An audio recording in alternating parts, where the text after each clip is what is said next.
These are my parents. Many years ago at my Swedish high school graduation, and for some completely unknown reason and to absolutely everybody's embarrassment, it is customary to bring baby photos of your kids to their high school graduation, you can imagine.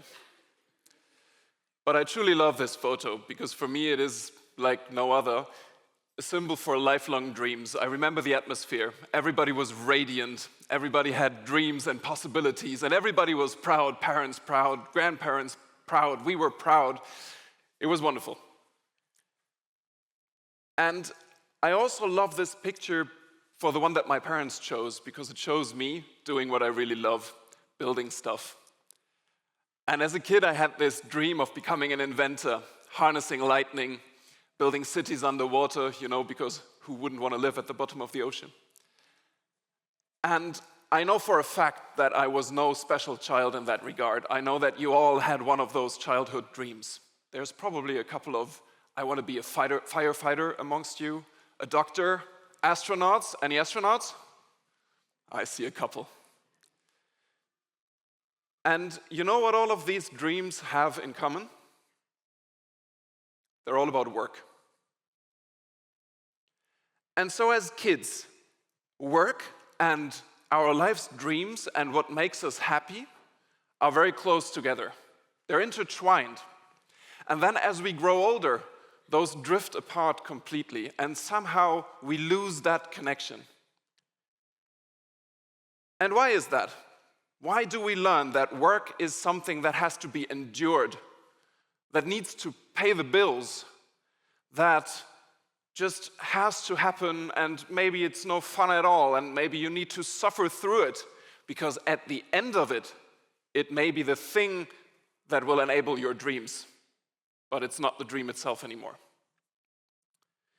I believe there are two reasons for this. One is on the business side, because obviously businesses are hell-bent on productivity optimization, measurable results, and I haven't seen the MBA class that has work happiness on the curriculum. And the second reason is that we live in a culture and a social dynamic that is all about self-measurement and self-optimization, the 5 a.m. club. Life as a marathon, love the suffering, because once you hit the goal, whenever that is, by the way, you're gonna be really proud, but on the way, suffering is what it takes. And that culture also separates us from happiness and work. The parents among you will know that even in early ages at school, we keep teaching pupils, well, school doesn't have to be fun because there is a goal. You have to learn things, and learning things may not be fun, but it's important. And because it's important, it's okay not to be happy while doing it. I find that peculiar because you know what? 27,000 hours is what you're probably going to spend at work until retirement. That is 10 years, no sleep, no food, no breaks, no holidays, straight through 10 years. Now, I'm going to go first here and say I'd rather be happy while doing that for 10 years straight. And it's become a bit of an obsession of mine, and it's been part of my entrepreneurial journey to dig into how that works and what it is that makes us happy at work. It turns out people are actually experts on this. There is research. People take a look at what it is that makes us happy at work. And 3 things do. Spoiler alert, money ain't one of them. It is self-actualization, sense of purpose, and community. Let's take it from the top. Self-actualization is the possibility to make part of work your own, to give it a bit of your own flavor, to do something that is truly you. Sense of purpose is probably the most misunderstood one, because it's not about each and every one of us saving the world and fighting climate change, even though that's cool. But sense of purpose to be happy at work means that you know why your role in the bigger system that you work in matters for your team, for your organization, maybe for your clients, but you need to understand why it matters. And number 3 is the community that we work in. That's what we usually call work culture, leadership, the hierarchy that we work in, the climate that we work in, that is important to be happy at work. So these are the three things that determine whether people are happy at work or not. Now that we know them, maybe we can take a closer look and take a couple of hands-on advices that you guys can put in place on Monday morning to be a little happier at work. Number one, responsibility is a difficult word because for most of us, responsibility at work means more stress, more deadlines, more to-dos, more things that I need to get on top of. So we try to run from it. But please, for a second, think about one thing that you've done at work recently or at all that has made you proud. And I'm damn sure that you were probably, at least in a significant part, responsible for delivering that. So I'd urge you to think after this talk, maybe come Monday, of one thing that you think at work you should actually be responsible for and try to get that responsibility. And if you're a leader of teams, try to make sure that every single person on your teams has at least one thing that they are truly responsible for, that they own, that they can make their own in order to enable them to be happy. Number two, find your home at work. Again, on the weekend maybe, take a blank sheet of paper or an empty document and do the exercise of writing down why your role exists. Just write it down. Why does the role that you work in actually exist? What is the reason for it being there? And if you don't know, do have a conversation with whoever in the organization you work for should actually know. And I promise it's going to be a rewarding exercise. And then together write down what it means for you to be successful in that role.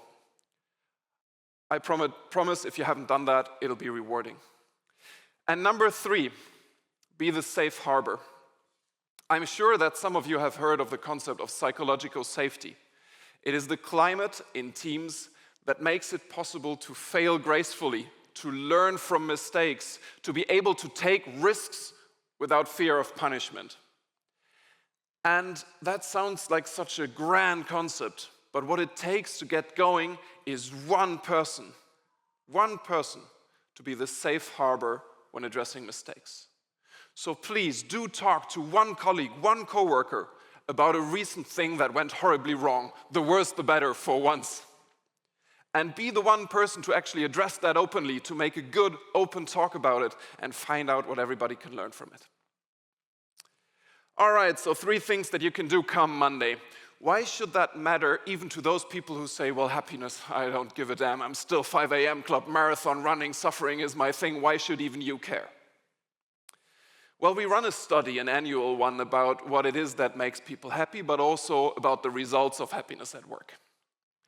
It turns out, and this will probably surprise absolutely no one, that people who are happy at work are also more motivated and engaged.